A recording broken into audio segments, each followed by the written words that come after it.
Good morning विद्यार्थी मित्रांनो. Life processes in living organism part first या चॅप्टर मधील आज आपण 5 नंबरचं लेक्चर पाहत आहोत. याच्यामध्ये पाठीमागच्या लेक्चर मध्ये आपण एरोबिक रेस्पिरेशन, सेल्युलर रेस्पिरेशनचे दोन टाइप पाहिले. एक आहे एरोबिक रेस्पिरेशन आणि दुसरा आहे अनएरोबिक रेस्पिरेशन. त्यापैकी सेल्युलर रेस्पिरेशन जे आहे त्या सेल्युलर रेस्पिरेशन मधील एरोबिक रेस्पिरेशन मध्ये 3 स्टेप्स आहेत. म्हणजे एरोबिक रेस्पिरेशन हे 3 स्टेप मध्ये घडून येतं. पहिली जी स्टेप आहे ती आहे ग्लायकोलायसिस, दुसरी जी स्टेप आहे ती आहे ट्रायकार्बोक्सिलिक ऍसिड सायकल आणि तिसरी जी स्टेप आहे ती आहे electron transfer chain reaction.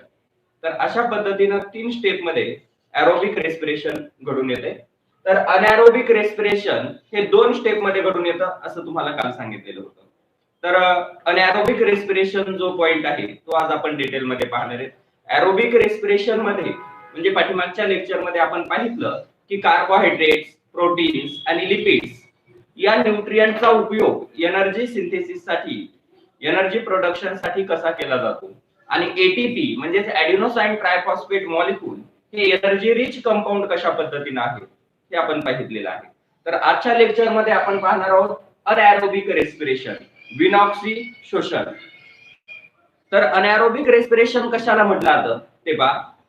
The respiration which is takes place in the absence of oxygen, or the respiration in which energy is released from the foodstuffs in the absence of oxygen is called as anaerobic respiration. ज्या respiration मध्ये ऑक्सिजनच्या absence मध्ये energy release केली जाते त्या रेस्पिरेशनला anaerobic respiration म्हटलं जातं. Presence of oxygen असेल तर एरोबिक रेस्पिरेशन आणि अब्सेन्स ऑफ ऑक्सिजन असेल तर अनएरोबिक रेस्पिरेशन. देन नेक्स्ट आपण पाहिलं होतं की एरोबिक रेस्पिरेशन कोणत्या सेल मध्ये किंवा कुठल्या ऑर्गॅनिझम मध्ये घडून येतं. Aerobic respiration takes place in the all eukaryotic cell, that is all plants and animal cells, while this anaerobic respiration takes place in all prokaryotic cell, that is prokaryotic organism. And which are the prokaryotic organism? Prokaryotic organism कोणते आहेत? All the bacteria, kingdom monera. Kingdom Monera मध्ये असणारे सर्व organism म्हणजे bacteria हे प्रोकॅरियोटिक cells आहेत, प्रोकॅरियोटिक organism आहेत. दे does not have mitochondria for the cellular respiration. त्यांच्यामध्ये सेल्युलर रेस्पिरेशन साठी मायटोकॉन्ड्रिया नसतो आणि म्हणून त्यांचं रेस्पिरेशन हे अनएरोबिक असतं. म्हणजे ऑक्सिजनच्या अब्सेन्स मध्ये ते रेस्पिरेशन घडून येतं.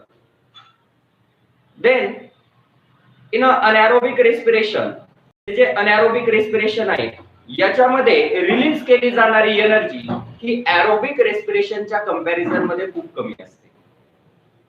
That is the energy release during the anaerobic respiration is very less than the aerobic respiration. Aerobic respiration पेक्षा अनएरोबिक रेस्पिरेशन मध्ये प्रोड्यूस केली जाणारी एनर्जी देखील कमी असते. and this anaerobic respiration is takes place in 2 steps. पाठीमागच्या lecture मध्ये तुम्हाला शेवटी सांगितलं होतं की अनएरोबिक रेस्पिरेशन मुख्य 2 स्टेप मध्ये घडून येतं. त्यातली अनएरोबिक रेस्पिरेशनची जी फर्स्ट स्टेप आहे ती कोणती आहे? ग्लायकोलायसिस. ग्लायकोलायसिस ही एरोबिक अनएरोबिक दोन्ही मध्ये असणारी फर्स्ट कॉमन स्टेप आहे. आणि सेकंड स्टेप जी आहे अनएरोबिक रेस्पिरेशनची ती कोणती आहे? Fermentation. That is glycolysis and fermentation are the 2 steps of anaerobic respiration. म्हणजे अनएरोबिक रेस्पिरेशन हे ग्लायकोलायसिस आणि फर्मेंटेशन या 2 स्टेप मध्ये घडून येतं. कशा पद्धतीने घडून येतं हे आपण सविस्तर पाहू. तर पहा, अनएरोबिक रेस्पिरेशन जे आहे त्याची डेफिनेशन काय सांगितली? The respiration in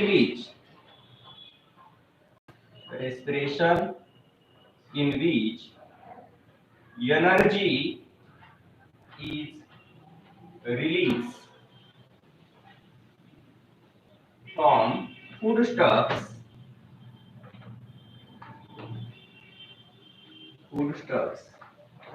in the absence of oxygen is called as anaerobic respiration. What is the anaerobic respiration? The respiration in which energy is released from the foodstuffs in the absence of oxygen. ऑक्सिजनच्या absence मध्ये जर foodstuff पासून energy release केली जात असेल तर त्या रेस्पिरेशनला म्हणतात अनएरोबिक रेस्पिरेशन. देन नेक्स्ट, हे अनएरोबिक रेस्पिरेशन कोणत्या ऑर्गॅनिझम मध्ये घडून येतं? Anaerobic respiration occurs in all prokaryotic, all prokaryotes, सर्व जे काही प्रोकॅरियोट्स आहेत म्हणजे prokaryotic organism, that is the body of organism made up of prokaryotic sale.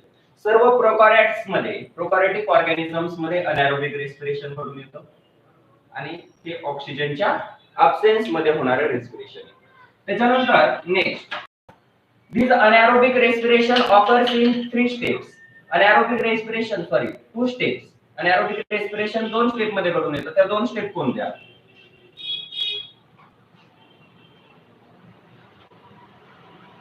Anaerobic respiration occurs in 2 steps. Which are the 2 steps of anaerobic respiration? Anaerobic रेस्पिरेशनच्या 2 steps कोणत्या आहेत? First step कोणती आहे? ग्लायकोलायसिस. आणि second step कोणती आहे? Fermentation. कोणत्या 2 step आहेत? पहिली स्टेप आहे ग्लायकोलायसिस आणि दुसरी स्टेप आहे फर्मेंटेशन. म्हणजे ग्लायकोलायसिस आणि फर्मेंटेशन या स्टेप मध्ये हे अनएरोबिक रेस्पिरेशन घडून येतं. Then first step glycolysis. पहिली जी स्टेप आहे ती आहे glycolysis.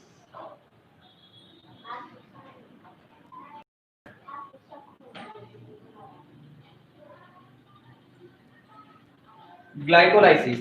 What is meant by glycolysis? The enzymatic breakdown of glycolysis ची डेफिनेशन तुम्हाला एरोबिक रेस्पिरेशन मध्ये दिली होती. What is meant by glycolysis? Glycolysis म्हणजे काय? The enzymatic breakdown of glucose. The enzymatic breakdown of glucose in the absence of oxygen. The enzymatic breakdown of glucose in the absence of oxygen into the pyruvic acid. म्हणजे glucose हे pyruvic acid मध्ये ऑक्सिजनच्या absence मध्ये break केलं जातं आणि ती जी process असते त्या प्रोसेसला काय म्हणतात? Glycolysis. What is mean by glycolysis?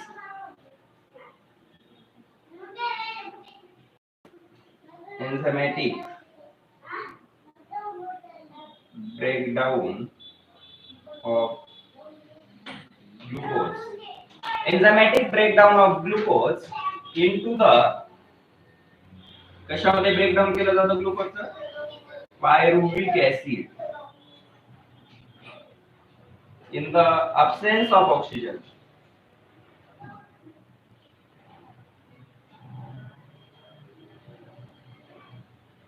Called as glycolysis.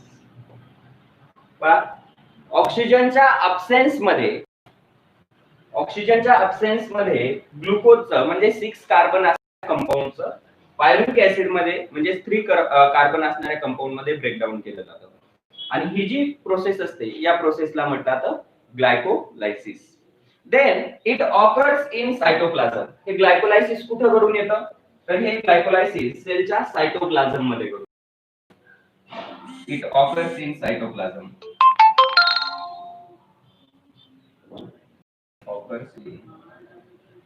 Cytoplasm of sale.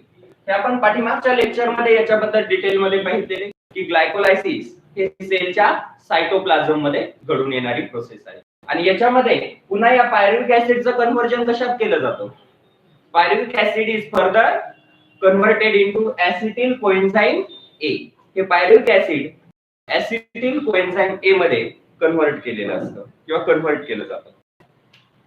Then next step, ही पहिली स्टेप झाली ग्लायकोलायसिस. आता दुसरी जी स्टेप आहे ती आहे फर्मेंटेशन.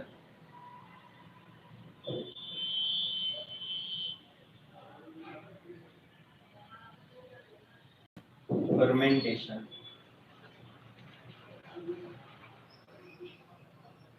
आता ही फर्मेंटेशन प्रोसेस काय आहे किंवा फर्मेंटेशन ही स्टेप्स काय आहे ती पहा. The pyruvic acid produced by glycolysis. Glycolysis मध्ये प्रोड्यूस होणारा पायरुविक ऍसिड म्हणजे 3 carbon compound is further breakdown into or converted into organic acid, other organic acid and alcohol. This process is called as fermentation. The pyruvic acid produced in pyruvic acid produced in glycolysis. The pyruvic acid further break down into other organic acid or alcohol. The pyruvic acid further converted into other organic acid or alcohol is called as fermentation. त्या प्रोसेसला fermentation म्हणतात. म्हणजे fermentation ही कशाच्या ब्रेकडाऊनची process आहे? Pyruvic ऍसिडच्या ब्रेकडाऊनची process आहे. म्हणजे pyruvic ऍसिडचं पुन्हा conversion, pyruvic ऍसिडचं ब्रेकडाऊन हे इतर काही ऑर्गॅनिक ऍसिड मध्ये जसं की लॅक्टिक ऍसिड अशा ऑर्गॅनिक ऍसिड मध्ये आणि अल्कोहोल मध्ये म्हणजे इथेनॉल सारख्या अल्कोहोल मध्ये केलं जातं. आणि ही जी प्रोसेस असते ब्रेकडाऊनची पायरुविक ऍसिडचं कन्व्हर्जन ऑर्गॅनिक ऍसिड किंवा अल्कोहोल मध्ये होण्याच्या प्रोसेसलाच फर्मेंटेशन म्हटलं आहे. म्हणजे जिथं पायरुविक ऍसिड जे आहे म्हणजे 3 कार्बन असणारा कंपाऊंड हा कशात कन्व्हर्ट केला जातो? ऑर्गॅनिक ऍसिड मध्ये किंवा म्हणजे जर पायरुविक ऍसिडचं कन्व्हर्जन ऑर्गॅनिक ऍसिड किंवा अल्कोहोल मध्ये होत असेल तर ती प्रोसेस असते फर्मेंटेशन प्रोसेस. आणि ही अनारोबिक रेस्पिरेशनची सेकंड स्टेप आहे. Then next, in this process carbon dioxide, water and ATP also form. या फर्मेंटेशन प्रोसेस मध्ये काय होतं? in this process carbon dioxide, water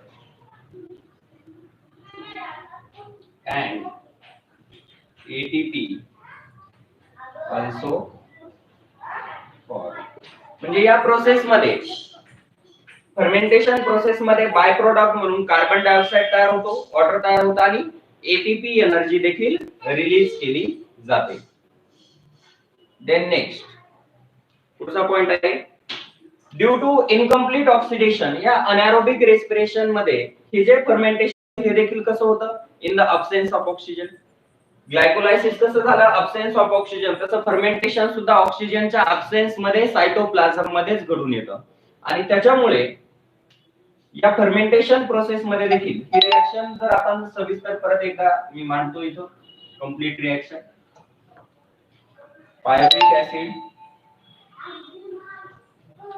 pyruvic acid conversion कशात होतंय? ऑर्गॅनिक ऍसिड किंवा alcohol plus CO2 plus H2O आणि plus ATP. अशा पद्धतीनं ही अनारोबिक रेस्पिरेशनची रिएक्शन आहे, फर्मेंटेशनची रिएक्शन आहे. म्हणजे या फर्मेंटेशन प्रोसेस मध्ये पायरुविक ऍसिडचं ब्रेकडाऊन ऑर्गॅनिक ऍसिड अल्कोहोल मध्ये केलं जातं, त्याचबरोबर त्या ठिकाणी वॉटर, कार्बन डायऑक्साइड आणि एटीपी मॉलिक्यूल देखील रिलीज केले जातात किंवा प्रोड्यूस केले जातात. आणि हे जे ऑक्सिडेशन आहे हे इनकम्प्लीट ऑक्सिडेशन आहे. अनारोबिक रेस्पिरेशन मध्ये होणारं ग्लुकोजचं ऑक्सिडेशन, ग्लुकोज मॉलिक्यूलचं होणारं ऑक्सिडेशन हे कसं असतं? इनकम्प्लीट, पूर्ण ऑक्सिडेशन होत नाही.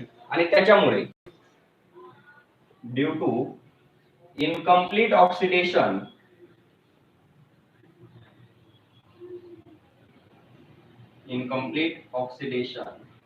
of glucose very less energy is produced. या अनएरोबिक रेस्पिरेशन मध्ये इनकम्प्लीट ऑक्सिडेशन झाल्यामुळे खूप कमी प्रमाणात एटीपी एनर्जी रिलीज केली जाते. Then next, some plants, animals and eukaryotic microorganisms also perform the anaerobic respiration during a certain situation like deficiency of oxygen level in the body. Some plants, animals and eukaryotic microbes also perform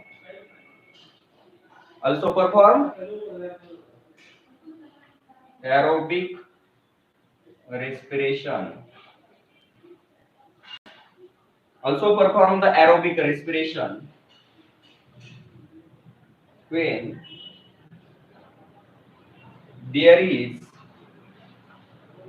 low oxygen level in body. शरीरातील जेव्हा oxygen level कमी झालेली असते, आपल्या शरीराला ऑक्सिजनचा पुरवठा जेव्हा कमी होतो तेव्हा आपल्या बॉडी सेल देखील अनएरोबिक रेस्पिरेशन परफॉर्म करू लागतात. फॉर एक्झाम्पल, म्हणजे आपल्या बॉडीमध्ये तसंच प्लांट बॉडीमध्ये देखील अनएरोबिक रेस्पिरेशन करू लागतात. त्याचे एक्झाम्पल पहिलं पहा, when seeds are sown in soil. When seeds are sown in soil, जेव्हा आपण बिया मातीमध्ये पेरतो, पाऊस पडल्यानंतर ओली माती असते, त्या ओल्या मातीमध्ये जेव्हा बिया पेरल्या जातात तेव्हा काय होतं, बिया पेरल्यानंतर त्या बिया सॉइल मध्ये ऑक्सिजनच्या डिफिशियन्सी मध्ये रेस्पिरेशन करतात आणि ते अनएरोबिक रेस्पिरेशन असतं. When seeds are sown in soil, then they perform anaerobic respiration. Then they perform anaerobic respiration during germination. During germination, त्या सीडचं जर्मिनेशन होत असताना, बीचं रूपांतर अंकुरामध्ये होत असताना, बी मातीमध्ये रुजवली जात असताना त्या ठिकाणी त्या सीड्स ज्या आहेत त्या अनएरोबिक रेस्पिरेशन परफॉर्म करत असतात. देन आवर मसल सेल्स, आपल्या ज्या मसल सेल्स आहेत त्या मसल सेल्स देखील अनएरोबिक रेस्पिरेशन परफॉर्म करतात ड्यूरिंग डुईंग व्हिगरस एक्सरसाइजिंग. ज्यावेळी आपण व्हिगरस एक्सरसाइजिंग करतो त्यावेळी आपल्या बॉडी मधील मसल सेल देखील अनएरोबिक रेस्पिरेशन परफॉर्म करतात. That is they perform the respiration in the lack of oxygen. ऑक्सिजनच्या कमतरतेमध्ये होणारे रेस्पिरेशन हे अनएरोबिक असतं आणि त्यावेळी आपल्या बॉडीमध्ये जे ऑर्गॅनिक ऍसिड प्रोड्यूस केलं जातं ते असतं lactic acid. And due to the accumulation of lactic acid near the muscles, we feel the tired or tiredness. म्हणजे असं लॅक्टिक ऍसिड आपल्या मसलच्या जवळ जमा झाल्यामुळे, अनएरोबिक रेस्पिरेशन मधून प्रोड्यूस होणाऱ्या लॅक्टिक ऍसिड मुळे आपल्याला थकल्यासारखं किंवा थकवा आल्यासारखं जाणवतं. म्हणजे बरीचशी एक्सरसाइजिंग केलं, आपण कष्टाचं काम केलं, जास्त थकल्यासारखं जाणवतं. हे कशामुळे? आपल्या मसलच्या सभोवताली जमा होणाऱ्या लॅक्टिक ऍसिड मुळे. तर अशा पद्धतीनं इथं आपण हा अनएरोबिक रेस्पिरेशनचा जो पार्ट तो कंप्लीट केलेला आहे. याचा जो काही फ्लो चार्ट आहे तो फ्लो चार्ट आपण पाहू.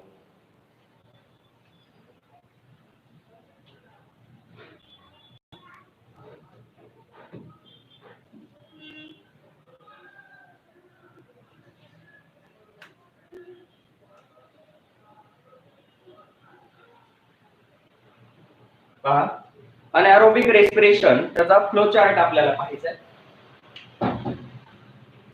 सुरुवातीला म्हणजे अनएरोबिक रेस्पिरेशन कसं घडून येतं,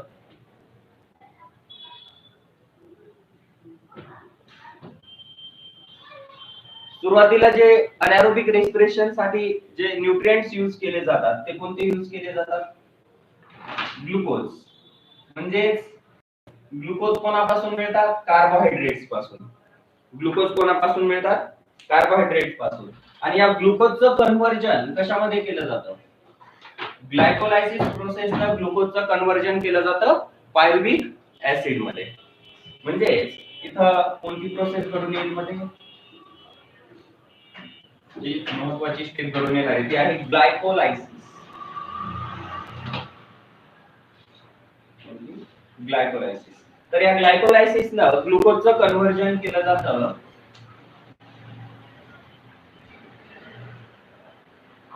कशा पायरुव्हिक ऍसिड मध्ये.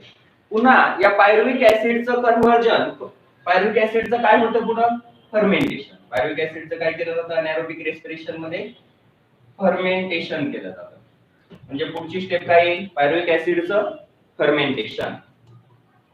ते थोडं वेगळ्या पेनने लिहितो. इथं ग्लुकोजचं काय होत आहे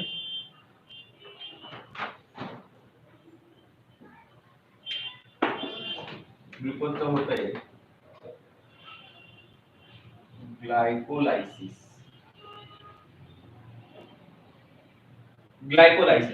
ग्लायकोलायसिस प्रोसेसनं ग्लुकोजचं कन्व्हर्जन पायरुव्हिक ऍसिड मध्ये झालं. तसं पुढची प्रोसेस कोणती आहे सेकंड स्टेप फर्मेंटेशन. तर या फर्मेंटेशन प्रोसेसनं या पायरुव्हिक ऍसिडचं कन्व्हर्जन हे कशात केलं जातं पायरुव्हिक ऍसिड हे वेगवेगळ्या ऑर्गॅनिक ऍसिड मध्ये ब्रेक केलं जातं. म्हणजे इथं डिफरंट प्रोडक्ट मिळतात आपल्याला वेगवेगळे प्रोडक्ट मिळतात. डिफरंट प्रोडक्ट याच्यामध्ये डिफरंट प्रोडक्ट मध्ये व्हिनेगर विटामिन्स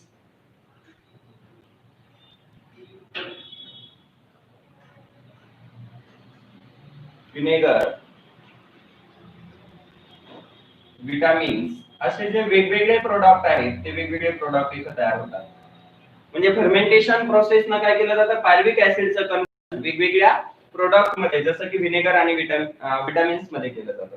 आणि असं जे काय रेस्पिरेशन आहे हे जे रेस्पिरेशन आहे हे कोण परफॉर्म करतात हे असं anaerobic रेस्पिरेशन मायक्रोब्स परफॉर्म करतात. कोण परफॉर्म करतात दिस anaerobic respiration is performed by various types of prokaryotic microbes. Various types of prokaryotic microbes. वेगवेगळे प्रोकॅरियोटिक मायक्रोब्स हे अनएरोबिक रेस्पिरेशन परफॉर्म करत असतात.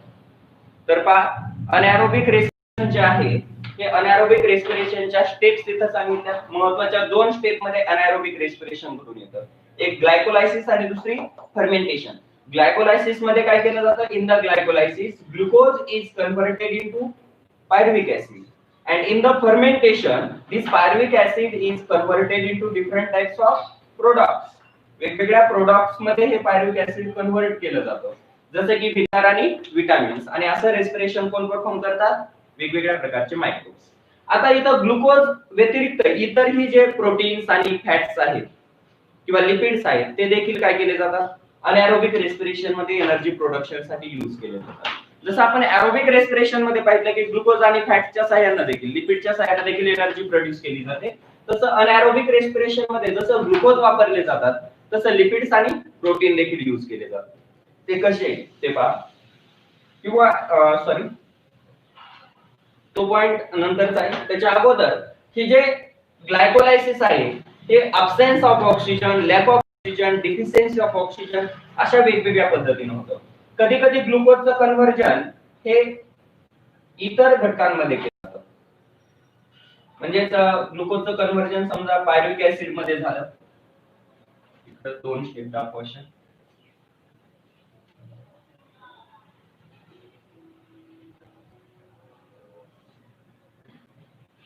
ग्लुकोजचं कन्व्हर्जन कशामध्ये पायरुव्हिक ऍसिड मध्ये. Glucose is converted into pyruvic acid. इकडे देखील ग्लुकोजचं कन्व्हर्जन कशात झालं पायरुव्हिक ऍसिड. आता हे दुसऱ्या ऑर्गॅनिझम मध्ये होणार अनएरोबिक रेस्पिरेशन. पुन्हा या पायरुव्हिक ऍसिड जे आहे त्याचं कन्व्हर्जन कशामध्ये केलं जातं ते पहा. हे पायरुव्हिक ऍसिड पुन्हा फर्मेंटेशन प्रोसेस मध्ये जाईल. पायरुव्हिक ऍसिडचं काय होईल फर्मेंटेशन.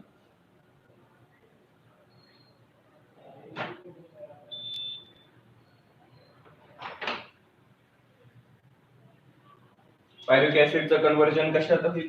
पायरुव्हिक ऍसिडचं होईल इथं फर्मेंटेशन. वेगवेगळ्या ऑर्गॅनिझम मध्ये असणारे हे व्हॅरिएशन आहे फर्मेंटेशन. म्हणजे फर्मेंटेशन प्रोसेसच्या सहाय्यानं काही ऑर्गॅनिझम मध्ये पायरुव्हिक ऍसिडचं कन्व्हर्जन व्हिनेगर विटामिन्स मध्ये होतं, तर काही ऑर्गॅनिझम मध्ये या पायरुव्हिक ऍसिडचं कन्व्हर्जन केलं जातं अल्कोहोल मध्ये, काही मध्ये ऑर्गॅनिक ऍसिड, म्हणजे काही मध्ये लॅक्टिक ऍसिड तयार होतं तर काही मध्ये अल्कोहोल तयार होतं. इथं पायरुव्हिक ऍसिडचं कन्व्हर्जन झालं कशात? अल्कोहोल मध्ये.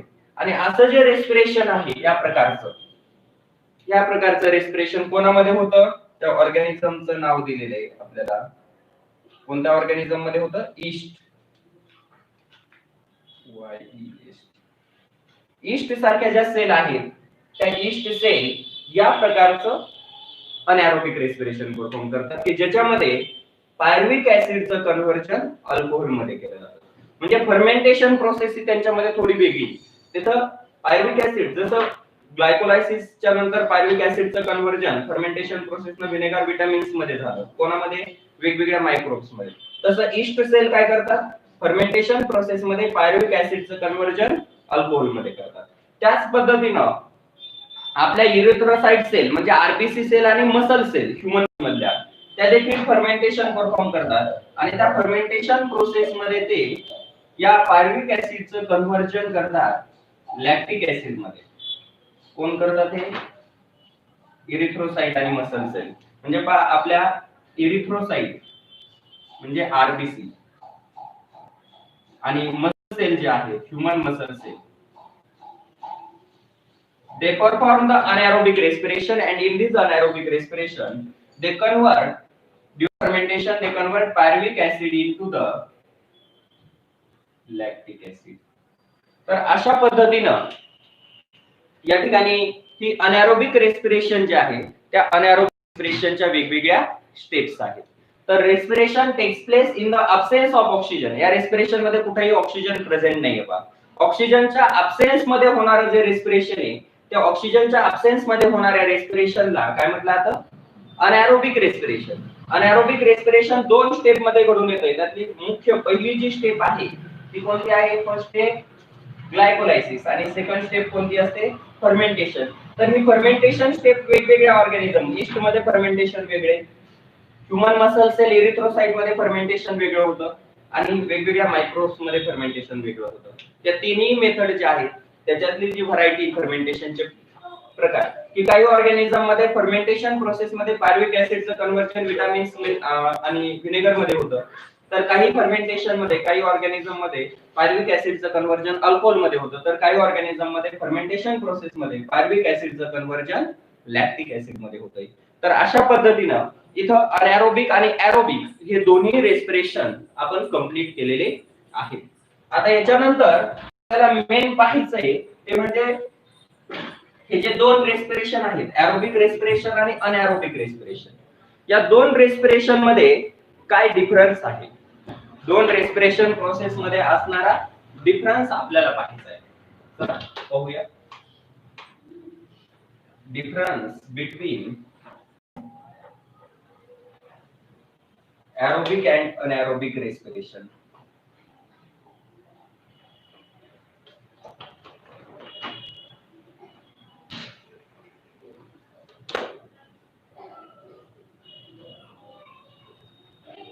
एरोबिक आणि अनएरोबिक रेस्पिरेशन यांच्यात असणारा फरक.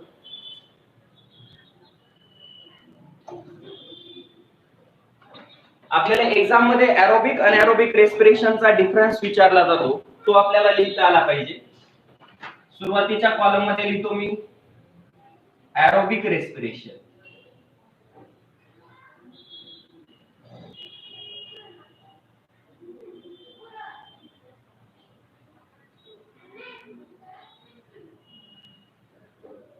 एरोबिक रेस्पिरेशन आणि सेकंड कॉलम मध्ये लिहितो अनएरोबिक respiration.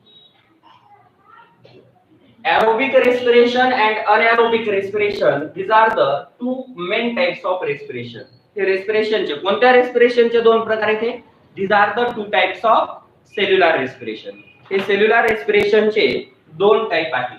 आता याच्यामध्ये पहिला जो एरोबिक रेस्पिरेशनचा टाइप आहे, व्हॉट इज मीन बाय, आता तुम्हीच सांगायचंय पहा की एरोबिक आणि अनएरोबिक रेस्पिरेशन मध्ये आपल्याला कोणते पॉइंट लिहिता येतील, की याच्यात काय डिफरन्स सांगता येईल. पहिला पॉइंट सांगता येईल डेफिनेशनचा, म्हणजे the respiration in which energy is release from the foodstuffs in the presence of oxygen, aerobic respiration. The respiration in which energy is released from the foodstuff in the absence of oxygen is called as anaerobic respiration. पहिला point definition चा होईल, the respiration in which energy is released from foodstuff in the presence of oxygen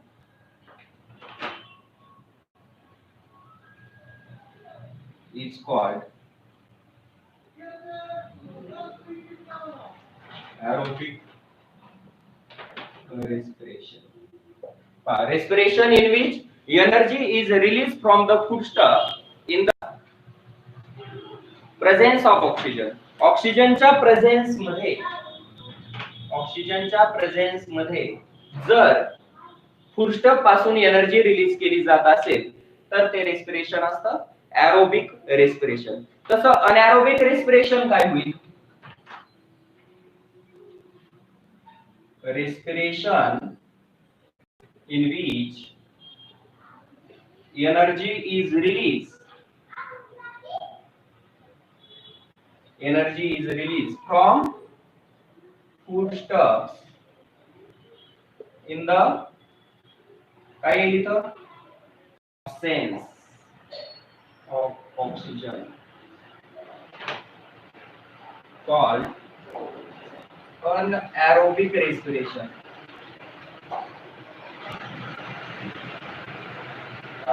ऑक्सिजनच्या absence मध्ये जर energy release केली जात असेल तर ते रेस्पिरेशन आहे अनएरोबिक, आणि प्रेझेन्स मध्ये जर असेल तर एरोबिक.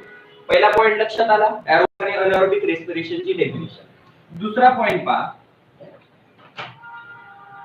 एरोबिक रेस्पिरेशन कोणत्या सेल मध्ये घडून येतं? Aerobic respiration in which cell aerobic respiration is takes place. Aerobic respiration कुठल्या सेल मध्ये घडून येतं?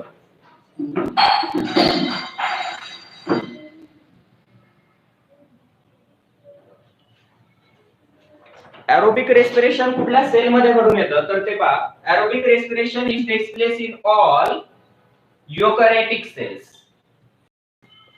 It occurs in all eukaryotic cells. Aerobic respiration सर्व eukaryotic सेल मध्ये घडून येतं, म्हणजे plant cell and animal cell. सर्व प्लांट्स आणि एनिमल सेल मध्ये होणारे रेस्पिरेशन हे एरोबिक रेस्पिरेशन आहे. तसं अनएरोबिक रेस्पिरेशन कोणामध्ये घडून येतं? It occurs in all prokaryotic cell, that is micro organisms. Prokaryotic cell मध्ये म्हणजे मायक्रो ऑर्गॅनिझम्स मध्ये हे अनएरोबिक रेस्पिरेशन घडून येतं. Then next, mitochondria is necessary for the aerobic respiration. आपण पाहिलं की एरोबिक रेस्पिरेशन मध्ये tricarboxylic acid cycle, electron transfer chain reaction कुठे घडून येतात? माइटोकॉन्ड्रिया मध्ये. म्हणजे एरोबिक रेस्पिरेशन साठी कोणाची आवश्यकता आहे? माइटोकॉन्ड्रियाची आवश्यकता आहे. तसं अनएरोबिक रेस्पिरेशन साठी माइटोकॉन्ड्रियाची आवश्यकता नसते. म्हणजे इथं आपण असं सांगू शकतो, माइटोकॉन्ड्रिया म्हणजे तंतुकणिका, mitochondria are required for aerobic respiration. Aerobic respiration साठी माइटोकॉन्ड्रियाची आवश्यकता असते. तसं इकडे काय सांगता येईल? Mitochondria is not required,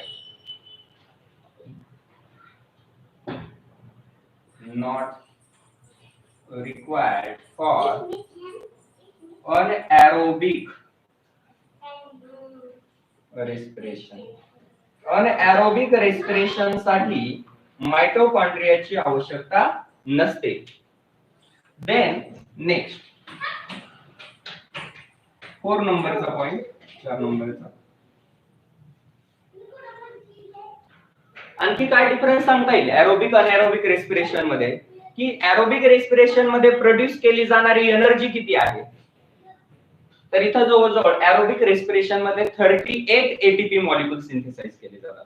That is very large amount of energy is released during the aerobic respiration, and in the anaerobic respiration only 2 ATP energy is released. anaerobic respiration मध्ये फक्त 2 ATP मॉलिक्यूल सिंथेसाइज केले जातात, तर इथं 38 ATP molecule synthesise केले जातात. म्हणजे जर एनर्जीचं कंपॅरिझन केलं तर एरोबिक रेस्पिरेशन मध्ये प्रोड्यूस केली जाणारी एनर्जी ही खूप जास्त आहे, तर अनएरोबिक रेस्पिरेशन मध्ये प्रोड्यूस केली जाणारी एनर्जी अतिशय कमी आहे.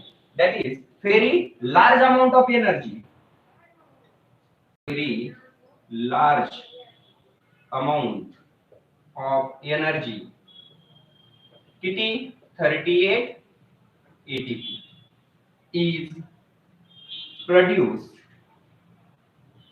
during aerobic respiration.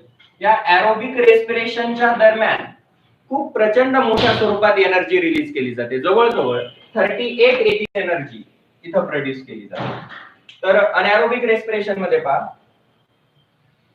Very less energy, very less म्हणजे किती 2 एटीपी ओनली, फक्त 2च एटीपी मॉलिक्यूल इथं अनएरोबिक रेस्पिरेशन मध्ये प्रोड्यूस होतात. 2 ATP energy, very less energy produce during anaerobic respiration. anaerobic respiration मध्ये फक्त 2 ATP मॉलिक्यूल सिंथेसाइज केले जात आहेत. देन नेक्स्ट आणखी काय डिफरन्स सांगता येईल का, की इथं जे बाय प्रोडक्ट आहेत एरोबिक रेस्पिरेशन मध्ये जे बाय प्रोडक्ट तयार होतात ते कोणते असतात, म्हणजे एटीपी एनर्जी सोबत आणखी काय तयार होतं, तर कार्बन डायऑक्साइड आणि वॉटर हे बाय प्रोडक्ट आहेत. याच्या व्यतिरिक्त इतर प्रोडक्ट तयार होत नाहीत. परंतु अनएरोबिक रेस्पिरेशन मध्ये आता आपण पाहिलं ऑर्गॅनिक ऍसिड तयार होतात, म्हणजे लॅक्टिक ऍसिड सारखे, विनेगर सारखे, त्याचबरोबर अल्कोहोल देखील तयार होतं. तसे इथं जसे कार्बन डायऑक्साइड वॉटर बरोबर इतर बाय प्रोडक्ट तयार होतात तसे इथं तयार होत नाही. इथं फक्त कार्बन डायऑक्साइड आणि वॉटर हेच बाय प्रोडक्ट असतात. म्हणजे only carbon dioxide and water are by products. इथे जे बाय प्रोडक्ट तयार होत आहेत ते फक्त कार्बन डायऑक्साइड आणि वॉटर आहेत. तर इथले जे बाय प्रोडक्ट आहेत, साइड प्रोडक्ट ते कोणते असतात, organic acids and alcohol are by products और साइड प्रोडक्ट्स. ऑर्गॅनिक ऍसिड आणि अल्कोहोल हे यांचे बाय प्रोडक्ट आहेत, तर इथं कार्बन डायऑक्साइड आणि वॉटर एवढेच बाय प्रोडक्ट असतात. तर अशा पद्धतीनं आणखी एक पॉइंट इथं आपल्याला सांगता येईल की एरोबिक रेस्पिरेशन मध्ये ग्लुकोजचं ऑक्सिडेशन कसं होतं, कंप्लीट ऑक्सिडेशन होतं स्टेप बाय स्टेप, आणि त्याच्यामुळे जास्त एनर्जी रिलीज होते. परंतु इथं ग्लुकोजचं ऑक्सिडेशन या अनएरोबिक रेस्पिरेशन मध्ये कसं होतं, इनकम्प्लीट ऑक्सिडेशन होतं. म्हणजे complete oxidation of glucose takes place.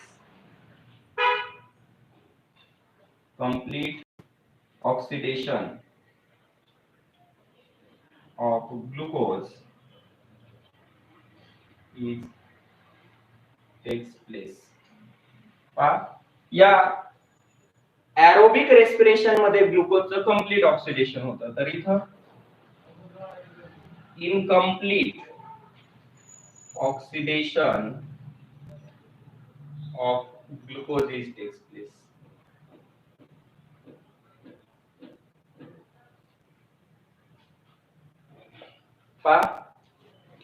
Respiration मध्ये ग्लुकोजचं कंप्लीट ऑक्सिडेशन होतं, तर अनएरोबिक रेस्पिरेशन मध्ये ग्लुकोजचं इनकम्प्लीट ऑक्सिडेशन घडून येतं आणि त्यामुळे एरोबिक रेस्पिरेशन मध्ये प्रोड्यूस होणारी एनर्जी खूप जास्त असते, तर एनारोबिक रेस्पिरेशन मध्ये प्रोड्यूस केली जाणारी एनर्जी खूप कमी असते. जर आपल्याला डिफरन्स विचारला एरोबिक आणि एरोबिक रेस्पिरेशन, तर हे महत्त्वाचे 6 पॉइंट लक्षात ठेवा. पहिला पॉइंट आहे definition. Respiration which takes place in the presence of oxygen, aerobic respiration. Respiration which takes place in the absence of oxygen is called anaerobic respiration. Aerobic respiration takes place in all eukaryotic cell. Anaerobic respiration takes place in all prokaryotic cell. Mitochondria is required for aerobic respiration. Mitochondria is not required for anaerobic respiration. Then very large amount of energy, that is 38 ADP energy is produced during aerobic respiration, while only 2 ADP energy is produced during the anaerobic respiration. And carbon dioxide, water are only byproduct of aerobic respiration, while organic acid like lactic acid, acetic acid, that is vinegar, alcohol are the byproduct of the anaerobic respiration. Then complete oxidation of glucose is takes place during the aerobic respiration. Aerobic respiration मध्ये ग्लुकोजचं complete oxidation घडून येतं, तर anaerobic respiration मध्ये ग्लुकोजचं incomplete oxidation घडून येतं. तर अशा पद्धतीने आपण इथं एरोबिक आणि अनएरोबिक असे दोन रेस्पिरेशनचे टाइप्स कंप्लीट केलेले आहेत. याच्यानंतर नेक्स्ट पॉइंट जो आपण पाहणार आहोत, इथं आपण एरोबिक अनएरोबिक रेस्पिरेशनचा पार्ट कंप्लीट केलेला आहे. परंतु या एरोबिक अनएरोबिक रेस्पिरेशन मध्ये जे न्यूट्रिएंट्स आपण यूज करतो, ते न्यूट्रिएंट्स जे आपल्या बॉडीला एनर्जी प्रोव्हाइड करतात, बॉडीचे वेगवेगळे फंक्शन परफॉर्म करतात, त्या न्यूट्रिएंट्स बद्दल आता आपल्याला पाहायचं आहे. नेक्स्ट पॉइंट जो आहे तो आहे some nutrients which are required to our body. मग पहा, आपण त्याच्यामध्ये सुरुवातीलाच पाहिलं होतं, the food consist several types of components like carbohydrates, proteins, vitamins, minerals, fats, असे जे काही वेगवेगळे घटक आपण जे फूड कंझ्युम करतो त्या फूड मध्ये असतात, and that component are called as nutrients. त्या कंपोनंटला काय म्हटलं जातं? न्यूट्रिएंट म्हटलं जातं. And these nutrients perform the different function in our body. हे न्यूट्रिएंट्स आपल्या बॉडीमध्ये वेगवेगळे फंक्शन परफॉर्म करतात. जसं की पहा, carbohydrates and fats provide energy or supply energy to our body, hence they are called energy giving nutrients. Proteins is the main structural component of our cell. Protein हा आपल्या सेलच्या स्ट्रक्चर मधला एक महत्त्वाचा घटक आहे, hence they are called body building nutrients. Vitamins, minerals regulate our metabolic activities and also improve our immunity. आपली immunity देखील वाढवतात, रोग प्रतिकारक शक्ती वाढवतात, म्हणून त्यांना काय म्हटलं जातं? Protecting and regulating nutrients. तर अशा पद्धतीने हे जे न्यूट्रिएंट्स आहेत आपल्या शरीरासाठी अत्यंत महत्त्वाचे असतात. तर त्या न्यूट्रिएंट्स बद्दल आपल्याला डिटेल मध्ये पाहायचे आणि त्या न्यूट्रिएंट्स पासून एनर्जी कशी मिळवली जाते, म्हणजे कार्बोहायड्रेट्स, त्याच्यानंतर प्रोटीन्स, लिपिड्स यांच्यापासून एनर्जी कशी मिळवली जाते. त्याचबरोबर वॉटर आणि मिनरल्स हे देखील आपल्या शरीरासाठी, विटामिन्स देखील आपल्या शरीरासाठी कसे उपयोगी आहेत ते डिटेल मध्ये पाहायचे. तर पुढच्या पॉइंट कडे आपण जाऊ.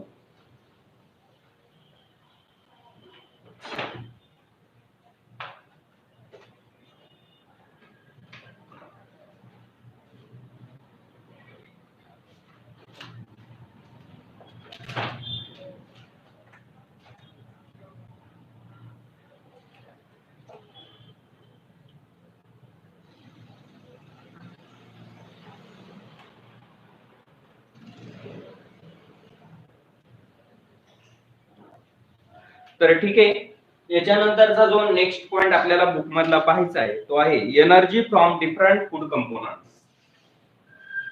नेक्स्ट पॉइंट काय आहे?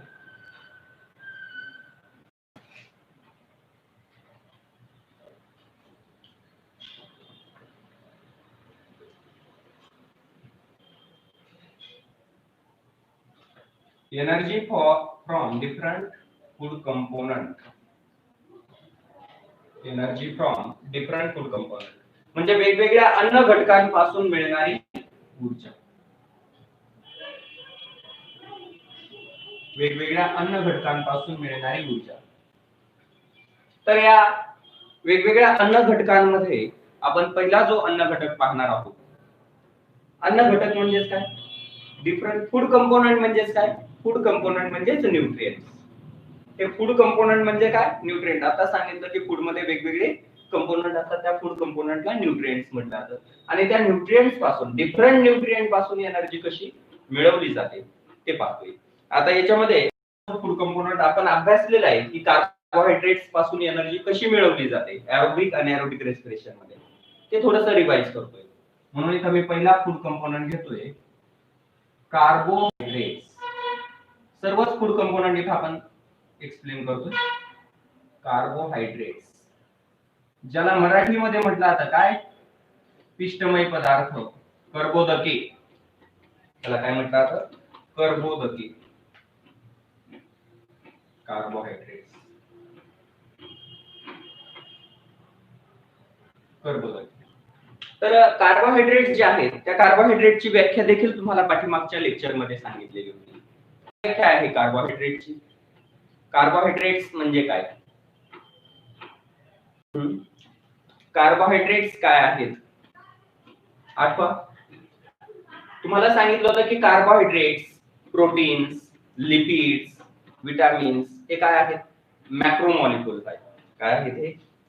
Macro molecules. मॅक्रो मॉलिक्युल्स आहे. मॅक्रो मॉलिक्युल्स म्हणजे काय? मोठे मॉलिक्युल. असे मोठमोठे मॉलिक्युल त्याला म्हणतात मॅक्रो मॉलिक्युल.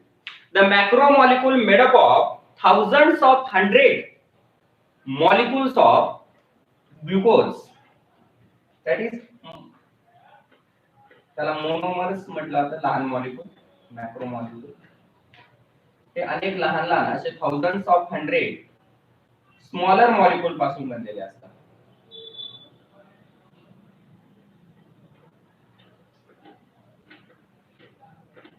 या पद्धतीने the macro molecule made up of thousands of 100 smaller molecule.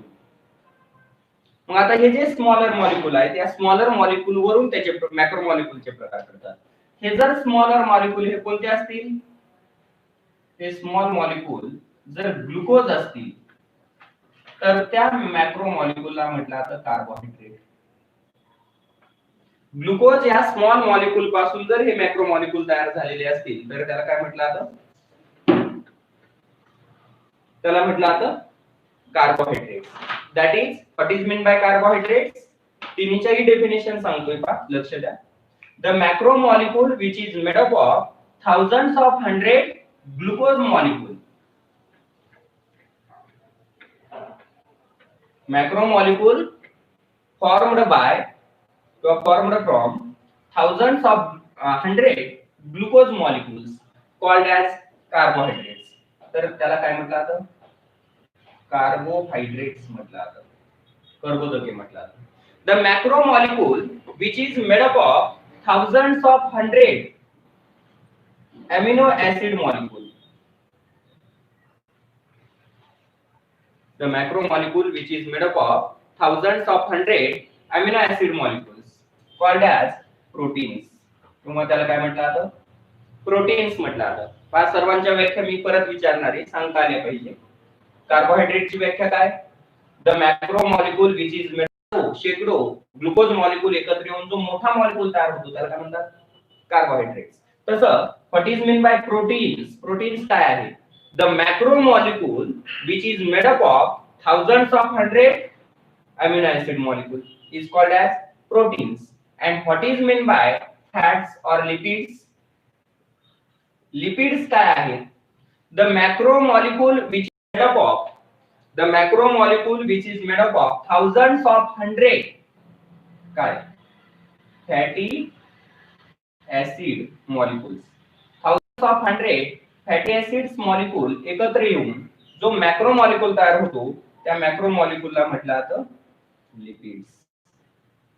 म्हणजेच हे लिपिड्स, प्रोटीन्स आणि कार्बोहायड्रेट्स हे काय आहेत?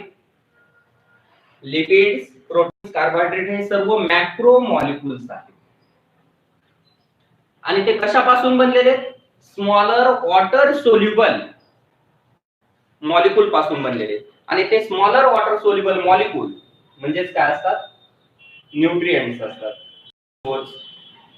फॅटी एसिड्स, अमिनो एसिड्स हे स्मॉलर मॉलिक्युल आहेत. म्हणजे डायजेशनच्या वेळी आपण ज्यावेळी फूड खातो, कॉम्प्लेक्स फूड डायजेशन होत असताना त्या कार्बोहायड्रेटचं ब्रेकडाऊन ग्लुकोज मध्ये केलं जातं.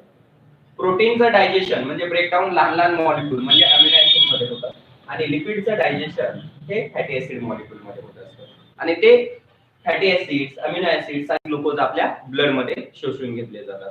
तर इथं लक्षात घ्या, कार्बोहायड्रेटची डेफिनेशन आता आपल्याला इथे मांडायची. मग सांगा कार्बोहायड्रेटची डेफिनेशन काय? कार्बोहायड्रेटची डेफिनेशन काय? The macromolecule which made up of macromolecule which is made up of thousands of hundred काय glucose molecules is called as carbohydrates.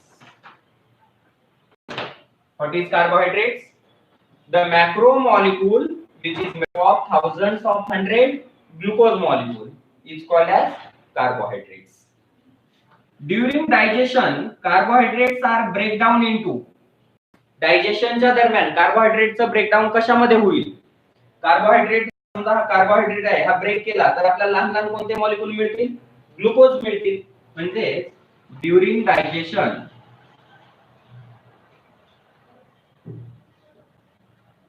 carbohydrates are converted into or break down into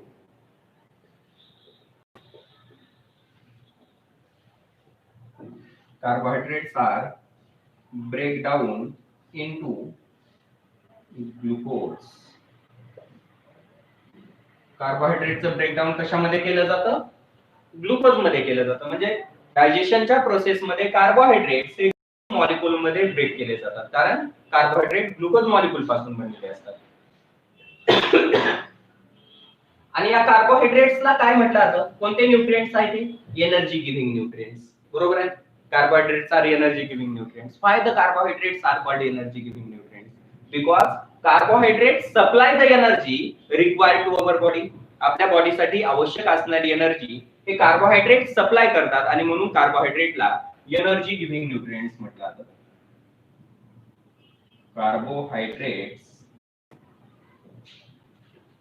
supply energy required to our body. Hence, carbohydrates are called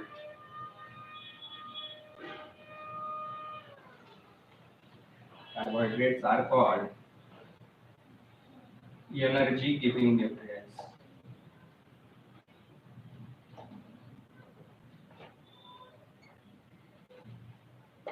Carbohydrates are called energy giving nutrients.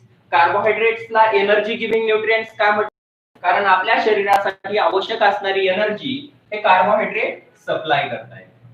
Carbohydrates supply the energy required to our body and therefore they are called energy giving nutrients. Then one can get 4 kilocalorie energy per gram of carbohydrate. तुम्हाला एक पाठीमागे सांगितलेले की आपण 1 gram carbohydrate पासून किती calorie energy मिळवू शकतो? 4 किलो कॅलरी एनर्जी. म्हणजे एका किलो मध्ये किती असतात? किती कॅलरी असतात? 1000 कॅलरी. एका किलो मध्ये 1000 कॅलरी. असे 4 किलो कॅलरी म्हणजे किती हजार कॅलरी? 4000 कॅलरी एनर्जी एवढी आपल्याला एक ग्रॅम कार्बोहायड्रेट पासून मिळतात. म्हणजे वन कॅन गेट, हे रब करतो मी, one can get 4 kilo calorie energy per gram of carbohydrate. One can get 4 kilocalorie energy from per gram of carbohydrates. म्हणजे पहा, 1 ग्रॅम कार्बोहायड्रेट पासून आपल्याला जवळजवळ 4 किलो कॅलरी एवढी प्रचंड मोठ्या स्वरूपात एनर्जी मिळत असते. देन नेक्स्ट दूसरा point,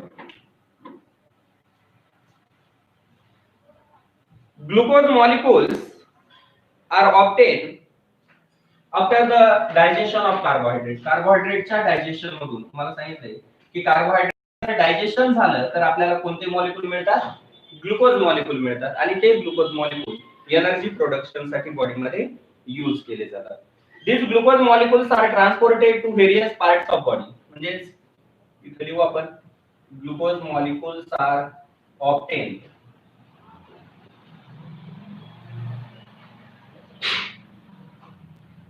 from carbohydrates. Glucose molecule कोणापासून मिळवले जातात? कार्बोहायड्रेट पासून मिळवले जातात. कधी? During digestion. पुढच्या डायजेशनच्या दरम्यान पुढचं डायजेशन आपल्या बॉडीमध्ये केलं जातं आणि त्याच्यामध्ये कार्बोहायड्रेटचं कन्व्हर्जन ग्लुकोज मध्ये केलं जातं. These glucose molecules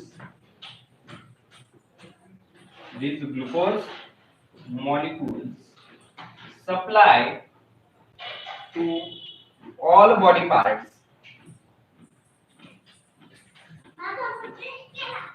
through blood. रक्तामधून ते ग्लुकोज मॉलिक्यूल आपल्या सर्व बॉडी पार्ट कडे सप्लाय केले जातात. In cell glucose use for the energy production. आणि सेल मध्ये ते ग्लुकोज कशासाठी वापरले जातात? In cell glucose molecules are used for energy production. Cell मध्ये ते ग्लुकोज मॉलिक्यूल एनर्जी प्रोडक्शन साठी यूज केले जातात. In aerobic and anaerobic respiration. Aerobic and anaerobic दोन्ही रेस्पिरेशन मध्ये ग्लुकोज मॉलिक्यूल रॉ मटेरियल वापरले जातात.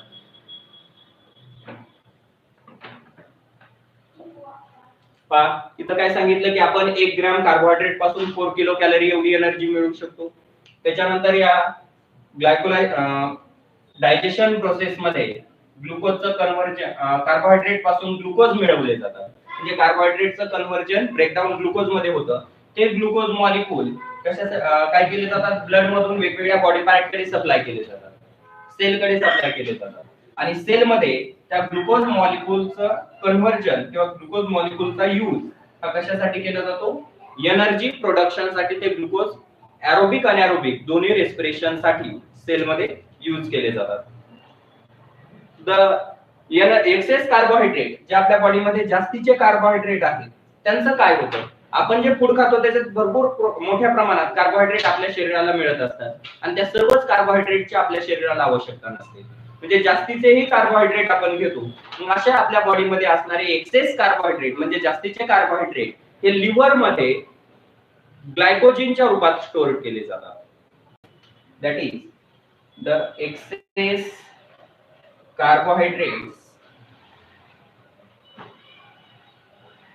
carbohydrates in our body. Excess carbohydrate is converted into glycogen in liver. Liver मध्ये excess carbohydrate हे ग्लायकोजेनच्या रूपात स्टोअर केले जातात. हे लक्षात राहू द्या.